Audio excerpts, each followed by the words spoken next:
GAFA TV, tu canal online, presenta pensamiento crítico, pluralidad de voces, miradas, oídos y verdades desde la cotidianidad, la academia, la política, la economía, la sociedad y la cultura para construir conceptos y propuestas transversales e incluyentes. Sean bienvenidos a Pensamiento Crítico.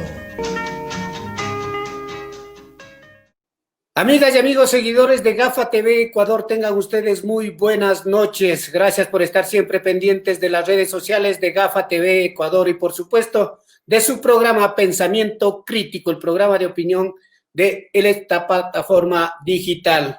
Nos pueden seguir en Facebook, en Twitter, en Instagram y, por supuesto, dar un like en nuestra página web www.gafatv.com. Esta noche nos acompaña el doctor Alberto Narváez. Él es docente y expresidente de la Federación Médica Ecuatoriana. Vamos a ver qué nos tiene de novedades el médico esta noche. Pensamiento Crítico llega gracias al gentil auspicio de Mundo de Maravillas.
Señoras y señores, amigos y amigas, buenas noches, bienvenidos a Pensamiento Crítico por GAFA TV Ecuador. Esta noche de martes 29 de diciembre del 2020 vamos a saludar cordialmente al doctor Alberto Narváez, docente de la Facultad de Medicina de la Universidad Central del Ecuador y expresidente de la Federación Médica Ecuatoriana. Lo hemos invitado para hablar sobre el coronavirus, para hablar sobre esta pandemia, para hacer una especie de recorrido desde cuando comenzó, cómo ha estado el sistema de salud y cómo está ahora mismo. Le saludamos cordialmente al doctor Narváez y le agradecemos por la deferencia que ha tenido con nuestro programa. El coronavirus ha sido protagonista nefasto, lamentablemente, en este 2020. Desde marzo, con un saldo aproximado de 210,000 contagiados y más de 13,000 fallecidos por la pandemia. Esto según los datos oficiales, sin tomar en cuenta los subregistros que se maneja y que el propio gobierno lo ha manifestado. Doctor, buenas noches, mucho gusto por atender este diálogo. Cuéntenos ahora mismo, mientras estamos conversando, cómo está la pandemia en el Ecuador, para luego hacer una retrospectiva e ir analizando este tema que realmente nos ha causado dolor, muerte, lágrimas y mucha zozobra. Doctor Narváez, un gusto, buenas noches. Buenas noches, un saludo a los radioescuchas. Bueno, para un poco hablar de que Ecuador vive dos realidades en términos de la epidemia. La una de las provincias de la costa, particularmente de Guayas, en la que hubo un brote explosivo inmenso, una catástrofe y que no se puede comparar en ningún lugar del mundo debido a varios errores graves que se cometieron, y eso determinó un pico que llegó hasta presentar 1,200 muertes por día, de excesos de muerte, porque como el sistema de información es deficiente, el mejor dato para analizar la epidemia son los exceso de muertos. No es preciso, pero es el mejor. Entonces, Guayaquil, después del mes de mayo, se ha mantenido en una transmisión muy baja, tanto porque creo que ya llegaron a la inmunidad de rebaño, más del 40-50% de personas se infectaron, ya tienen este rato como 16,000 muertos la provincia del Guayas. Eso representa un mínimo de 1,600,000 infectados aproximadamente, de 2,700 2.700.000 es cerca del 60%. Por lo tanto, ahí ya hay inmunidad de rebaño. La situación de Guayaquil va a mantenerse estable todo el resto de este año, inclusive Guayaquil ya no es una gran prioridad porque ya ocurrió la gran catástrofe, ¿no? Ya se infectaron la mayoría. El problema son las provincias de la Sierra y de la Amazonía que han experimentado un ritmo de incremento de casos y tuvimos una primera ola en la Sierra y particularmente en Quito en los meses de julio, agosto y septiembre. Ahí murieron aproximadamente 3.500 personas en exceso atribuibles a COVID. Y eso es porque pasamos de rojo a amarillo, desgraciadamente, todo el tiempo que estuvimos desde marzo en cuarentena nacional, no se hizo lo suficiente para preparar a la población ni a los servicios de salud para enfrentar el problema. Y por eso tuvimos la primera ola en esta época, ¿no? Después bajó importantemente y hemos tenido 2 meses de una transmisión muy baja, pero con todavía 10 muertos por día en promedio en la ciudad de Quito, que es un referente de la sierra, ¿no? Y por eso siempre tomo como ejemplo Quito, que es la provincia donde más transmisión hay, el cantón donde más transmisión hay, y también Pichincha es la provincia de mayor transmisión. Esto se terminó ya porque las fiestas de diciembre, hubo muchas fiestas, muchas reuniones en el 4 de diciembre, 4 y 5 de diciembre, y ya estamos experimentando el incremento de casos graves y de muertes. Ya están las unidades de salud que de camas UCI, ya hay lista de esperas y van a morir probablemente varias personas porque no van a tener acceso a intubación y a máquinas de respiración. Todavía no llegamos a un límite grande, ¿no?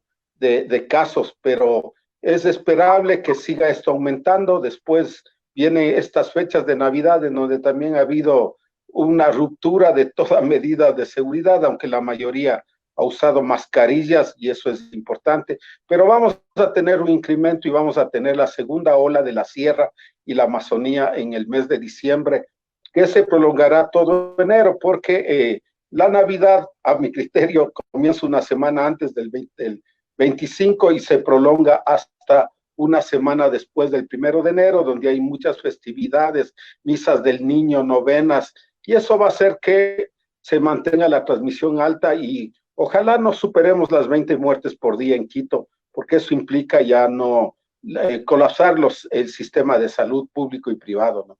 Entonces, estamos ya en esa situación. Ya la semana pasada pasamos de 10 muertes diarios a 15. Ahora no tengo información cercana. Mañana seguramente la tendré, pero ya estamos en un ascenso bastante importante del número de muertes y también de casos y casos graves, ¿no? Entonces ya comenzamos la segunda ola de Quito. Guayas es otra historia, ¿no? Eso como ya expliqué. Doctor, gracias. Esta es una aproximación, un informe, digamos, de último momento que nos da el doctor Narváez. Ahora sí, retrocedamos. Quisiera ir a los inicios, es decir, a marzo que comenzó la emergencia, a febrero que hubo el primer infectado, la primera infectada, pero a diciembre que comienza la alarma en la China. De diciembre a febrero y a marzo, ¿qué hizo el gobierno ecuatoriano? ¿Qué pasó con el gobierno ecuatoriano? ¿Qué pasó con el sistema de salud?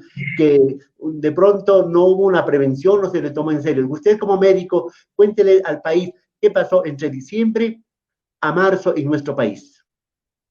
Bueno, el grave problema del país, inclusive en el gobierno anterior de Rafael Correa, es que el modelo de atención fue un modelo prioritariamente curativo. Llegamos a tener 6 consultas curativas por una preventiva, es decir, se debilitó mucho la salud pública y la atención primaria en el lado preventivo. Con este gobierno eso se agudizó más, disminuyó la inversión en salud, se despidieron muchísimos profesionales de la salud y trabajadores de la salud, se dejaron ejemplos sin médicos rurales a muchas comunidades rurales, sobre todo de la Amazonía y de la Sierra. Entonces llegamos ya al 2009 con un sistema de salud muy debilitado.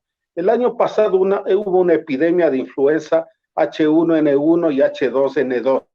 Pero esa epidemia, a mi criterio, fue ocultada.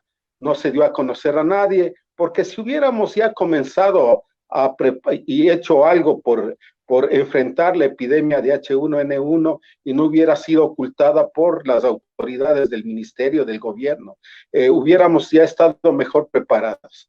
Pero llegamos a marzo no preparados porque se desestimó mucho a la epidemia. Pensaron que era una epidemia como la de H1N1 y no vieron que la dimensión de esta epidemia era muy seria. Yo cuando vi los primeros anuncios de Wuhan y que los chinos comenzaron a hacer lo que les llaman un lockdown o cuarentena masiva muy estricta, dije, esto que se viene es mucho más grave de lo que se cree. Y en el país hubo una negligencia, digamos así, desde el Ministerio de Salud, las autoridades, y eso ocasionó que, por ejemplo, en Guayaquil, a pesar de haber ya decretado la cuarentena nacional, se hicieron un poquito antes de esos 2 partidos de fútbol de Copa Libertadores, en donde ya hay una ciudad donde ya había transmisión.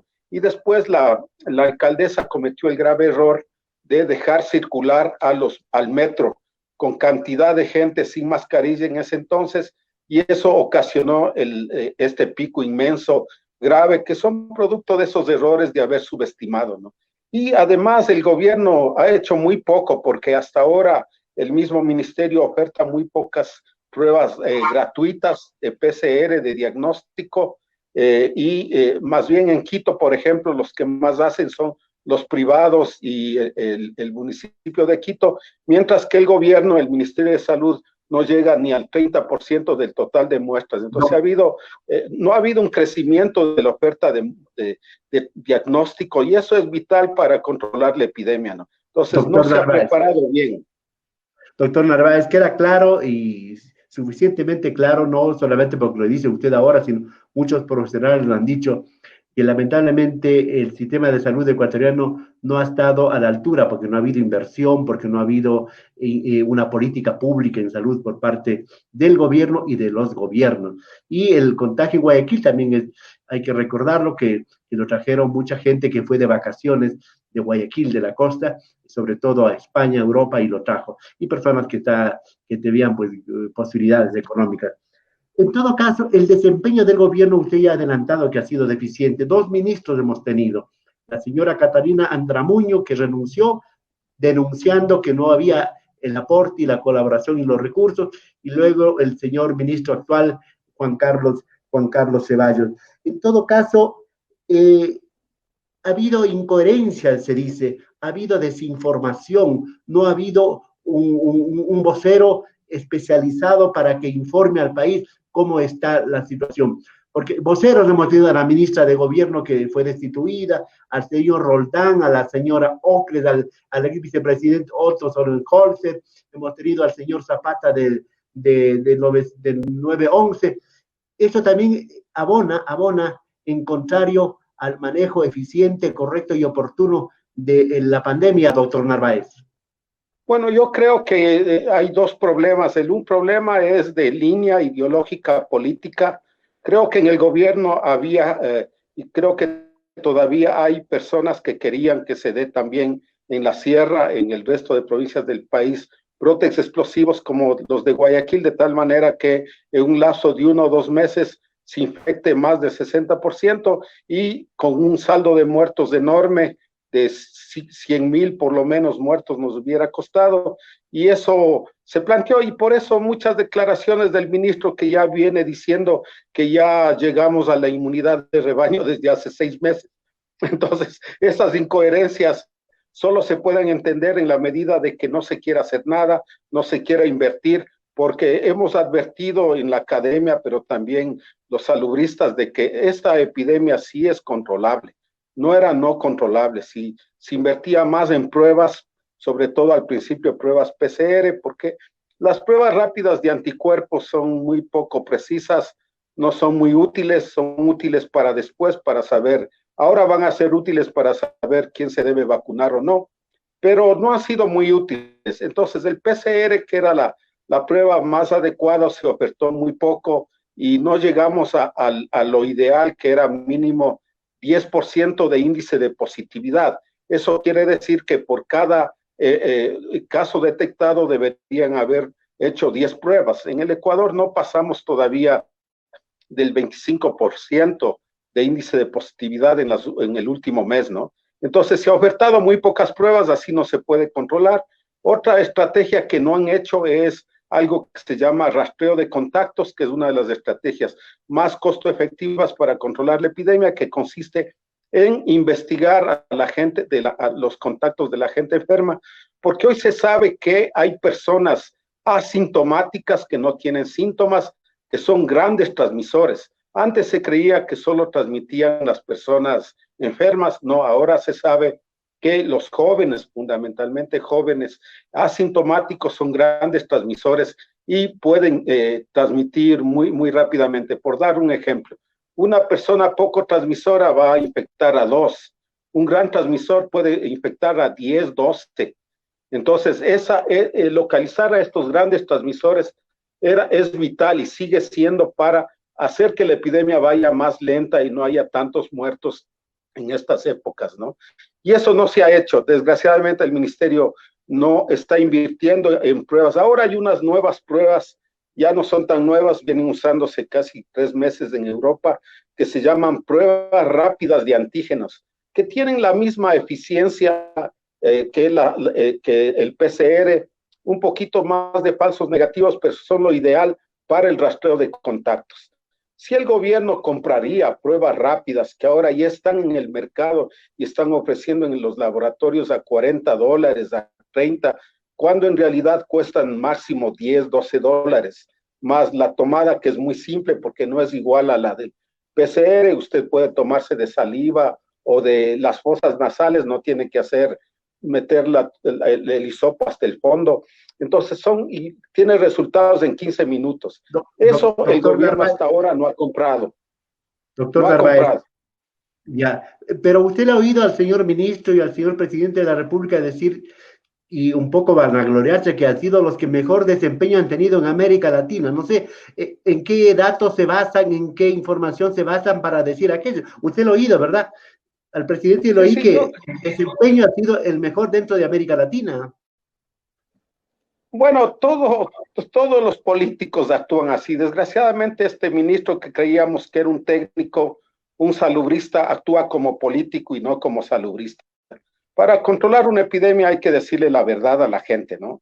Entonces, todo está controlado. Cuando teníamos 50 muertos diarios en Quito, nada estaba controlado, listas de espera a UCI enormes, la gente en los barrios muriéndose en las casas o en las calles. Eso tuvimos en el mes de julio, agosto y septiembre, y el ministro negó permanentemente ese, desgraciadamente. Entonces, hemos tenido un ministro poco serio que no ha utilizado su prestigio académico para conducir el problema, ¿no? Y eso yo creo que se debe a que el gobierno no quiere invertir en el control. Entonces ahora van a invertir en las vacunas, pero las vacunas son una realidad a mediano plazo. Recién van a comenzar a administrar a 25,000 personas en enero y febrero, y después en marzo llegará otro lote. Necesitaremos siquiera 6 meses para inmunizar a los 3 millones de personas con alto riesgo de muerte o de enfermedad grave para decir que estamos controlando. Va a ser más fácil, sí. Doctor Narváez, vamos a hablar de las vacunas más luego. En todo caso, también los profesionales de la salud, los médicos, los trabajadores de la salud, los especialistas, la academia, los epidemiólogos, se han quejado de que no les ha escuchado el gobierno, que no ha habido un diálogo, que no ha habido un acercamiento. ¿Qué ha pasado? ¿Por qué el gobierno no se ha acercado a los profesionales ecuatorianos para recibir sugerencias, consejos, alguna alternativa? ¿Qué ha pasado? ¿Por qué ese divorcio? Yo creo que se debe a que como se gastó en pagar la deuda externa y se quedaron sin dinero, no tenían dinero para invertir sobre todo en las estrategias de control, de búsqueda activa de casos, organización de la comunidad para el control comunitario, oferta de pruebas rápidas de antígenos. No tenían dinero para invertir, desgraciadamente privilegiaron el pagar la deuda externa y no la salud. Y eso hizo que al no tener fondos tengan que permanentemente hacerse de la vista gorda, como dicen en los barrios, se hicieron los locos y no hicieron absolutamente nada para no gastar, porque ya no, se quedó sin dinero. El ministro Martínez, premiado después, fue un irresponsable que prefirió pagar la deuda externa a invertir un poco en salud. Nos hubiéramos ahorrado de los 40,000 muertos que llevamos probablemente por COVID, por lo menos unos 20,000 si hubiéramos hecho las cosas bien, ¿no? Entonces, esa es la razón. La razón en el fondo es una razón económica, de privilegiar el pago de la deuda externa y no del gasto en salud, de fortalecer el sistema de salud. Más aún, mire que cuando ya se acabó el pico en septiembre, octubre, despidieron profesionales en el Seguro Social y ahora van a tener que volver a contratar con el nuevo pico de diciembre, que ya sabíamos que se iba a dar y en el que desgraciadamente de nuevo no estamos preparados. Sí, más bien se relajó mucho, se relajó los servicios de salud, levantaron las carpas, levantaron las camas UCI y ahora están armando de nuevo, y eso manifiesta una improvisación por un lado y un no deseo de invertir dinero para controlar la epidemia, y eso es el problema. Doctor Narváez, el señor ministro llegó a decir un momento determinado que los médicos eran los que llevaban el COVID y se morían por estar relajados, y eso dijo el señor ministro, usted recordará. Y también hay que hablar y hay que recordar que la corrupción ha sido otra protagonista en esta pandemia, y no estamos exentos de que eso pueda ocurrir, por ejemplo, con el caso de las vacunas. ¿Qué podría decir usted? ¿Qué tipo, no de consejos, sugerencias, sino qué tipo de planteamiento para evitar la corrupción en este nuevo periodo que vengan las vacunas? Bueno, en las vacunas está claro cuáles son las vacunas que va a comprar el país. De lo que sé, haya anunciado el gobierno, van a comprar 2 millones de las vacunas de Pfizer, cuyo costo creo que es de 30 a 40 dólares las 2 dosis. Después está comprometido 2 millones con la vacuna de Oxford, de AstraZeneca. Esa creo que cuesta aproximadamente la mitad, unos 20 dólares, y 4 millones se ha hecho un convenio con la Organización Mundial de la Salud para ser parte de una iniciativa que se llama COVAX, mediante la cual nos van a llegar vacunas de diferentes, producidas en diferentes países del mundo que han decidido donar los derechos científicos a la OMS. En esas estará probablemente la vacuna rusa, la vacuna china, las vacunas chinas, que no es una sola, la vacuna cubana, que están ya terminando, entran a tercera fase, terminan la tercera fase y en enero. Entonces nos va a llegar 4 millones de diferentes vacunas, ¿no?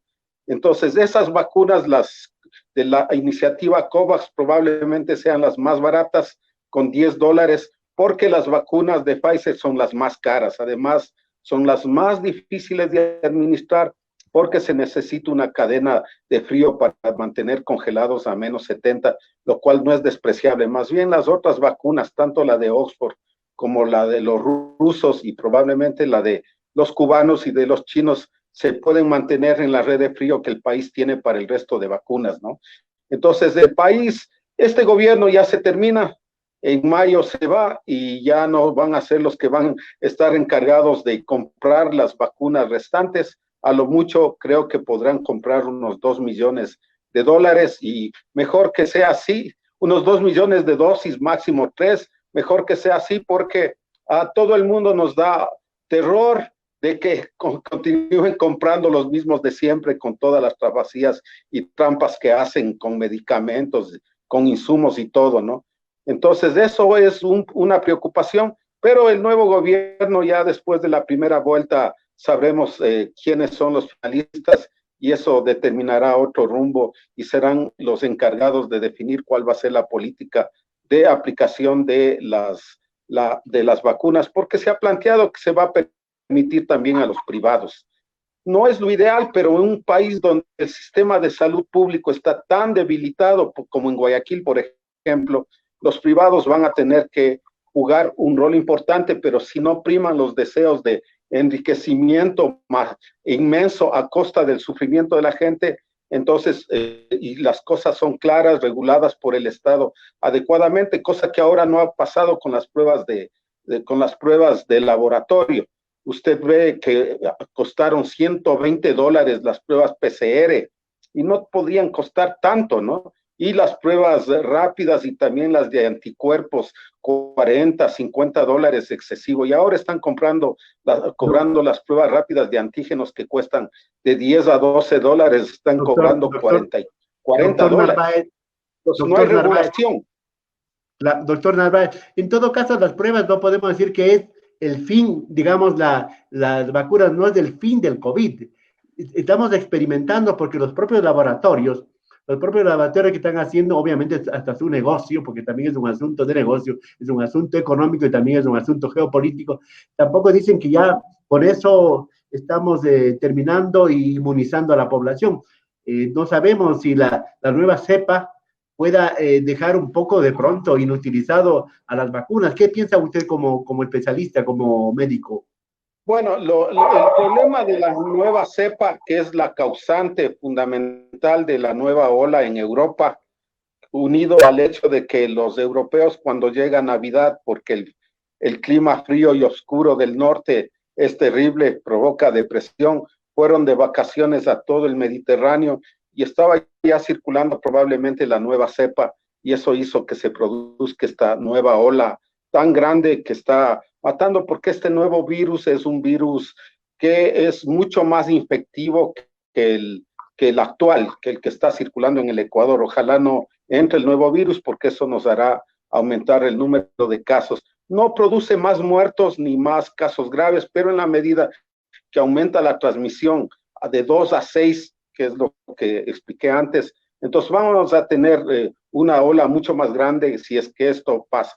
Ahora, de lo que se sabe, todavía el virus no ha hecho suficientes cambios para que inutilice la vacuna. La vacuna va a ser útil, va a seguir siendo utilizada y si el virus cambia mucho y se transforma en otro virus, que eso es probable también, con la nueva tecnología de producción de vacunas, en un plazo de un mes pueden ya producir una vacuna que use los genes o los mecanismos para las dos cepas, la nueva si es que se transforma y la antigua. Doctor Narváez, para ir concluyendo, he leído que dice que hay la posibilidad de que el virus del COVID se quede endémico. Bueno, eso va a pasar. El coronavirus se va a transformar en endémico, es decir, yo creo que para este julio, después de que más del 50% de ecuatorianos se infecten, inclusive antes de las vacunas, creo que este rato a nivel del Ecuador tenemos un 30% de infectados, la provincia del Guayas debe tener más de 50%, de tal manera que vamos a llegar probablemente antes de la vacuna a lo que se llama inmunidad de rebaño y ya no habrá estos brotes explosivos que estamos teniendo, estas olas, sino una transmisión igual que el H1N1, aunque este es mucho más transmisible y más grave. Entonces se va a mantener endémico además por otra razón, porque las condiciones de salubridad de nuestra población no son muy buenas, porque la gente ya está cansándose, hay gente que comienza en muchos países a no querer usar la mascarilla, y hay muchos que por la campaña de los grupos irresponsables de los grupos antivacuna no quieren vacunarse, atribuyendo problemas a la nueva vacuna, cuando en realidad las nuevas tecnologías de producción de vacunas son más seguras que las viejas. Por ejemplo, antes la vacuna de la polio es un virus vivo atenuado que puede producir poliomielitis vacunal. Con estas vacunas no hay esa posibilidad de que alguien se enferme por coronavirus. Entonces, todas esas especulaciones lo único que hacen es hacer que la gente por la ignorancia se asuste, no quiera vacunarse y vamos a tener ese problema que muchos no se van a querer vacunar y eso va a hacer que el coronavirus se mantenga endémico. Además, no va a haber suficientes vacunas. El gobierno tal vez pueda y el próximo vacunar a unos 8 o 9 millones de ecuatorianos hasta diciembre de este año, y eso no es sino el 60% de la población. Por lo tanto, siempre habrá gente no inmunizada que no le ha dado la enfermedad y seguirá habiendo transmisión. Y ahí tendremos que hacer lo que hemos siempre. Doctor Narváez, muchas gracias. Quisiera en poquísimos segundos, si usted le da una calificación al COVID, al gobierno, al sistema de salud y cuál es la expectativa para el próximo gobierno. Así muy puntual, en segundos, disculpe para terminar el diálogo, doctor Narváez. Bueno, como están yendo las cosas con este nuevo pico, si no se hacen más de lo que se ha anunciado, felizmente ya han planteado algunas restricciones que no creo que sean totalmente eficaces, vamos a seguir manteniendo un pico alto, vamos a tener una ola y para marzo, abril, mayo va a bajar y para las próximas vacaciones vamos a tener ya una transmisión baja en la sierra y en la Amazonía como la que tiene Guayaquil. Y eso no es por el servicio de salud, van a seguir debilitados, tal vez el nuevo gobierno haga algún cambio, pero se va a dar más por la infección de la gente, ¿no? La gente se va a infectar. Y la recomendación es que la vacuna ahora y por mucho tiempo va a ser la mascarilla, la distancia, la ventilación y el lavado de manos, para los que quieren vacunarse y para los que no quieren vacunarse. Muchísimas gracias al doctor Alberto Narváez, docente de la Facultad de Medicina de la Universidad Central del Ecuador y expresidente de la Federación Médica Ecuatoriana, por haber comparecido en Pensamiento Crítico desde martes 29 de diciembre del 2020. Doctor, muchas gracias, un año, por decirle, un buen año, que sea mejor que este que estamos terminando. Muchas gracias también, un buen año a todos los ecuatorianos. Que superemos esta sindemia. Gracias, muchas gracias, doctor. Muy amable. Hasta aquí Pensamiento Crítico de hoy, gracias al auspicio de Mundo de Maravillas.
Señoras y señores, muchas gracias por haber estado con nosotros este día martes. Volveremos el día de mañana para cerrar el año, hablando de tradiciones, hablando de Quito, hablando del país, hablando de muchas cosas y tratando de despedir como debe ser, con esperanza y buscando, ojalá, mejores días. Ojalá el próximo año sea un poquito, por lo menos, mejor que este, porque este ha sido para olvidar, para no recordar. Muchas gracias, señores. Hasta la próxima.